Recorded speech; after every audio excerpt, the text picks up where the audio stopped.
Dahil puno ng kasamaan ang mundo ngayon, pinuntahan ng Diyos si Noah, na ngayon ay nakatira sa Pilipinas. Inutos sa kanya ng Diyos, gumawa ka ulit ng isang arko. Ilagay mo dito ang 2 pares ng bawat hayop sa mundo.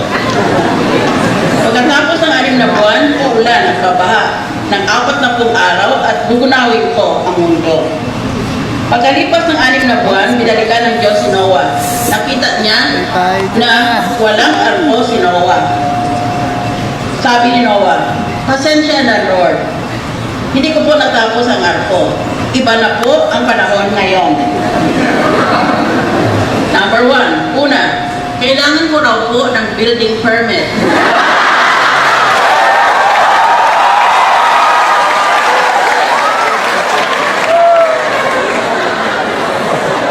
Sunod, nahirapan po akong makakuha ng kahoy na hindi galing sa illegal logging. 3, mahal po ang kuryente paggawa ng arko. Hindi pa ako makakuha ng discount sa Meralco. 4,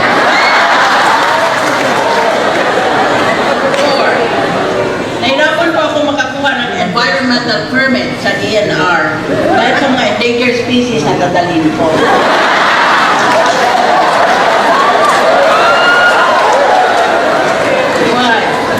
ayaw po maniwala sa akin ang pag-asa na may darating na malakas na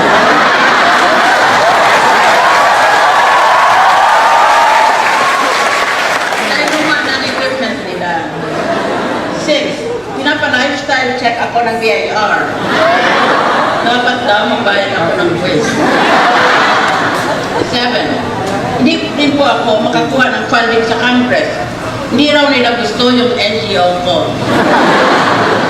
Patawad po, Lord. Hindi ko po natapos ang arko sa loob ng 6 na buwan. Sumagot si Lord. Hindi ko na gugunawin ang mundo. Naunahan ako ng gobyerno.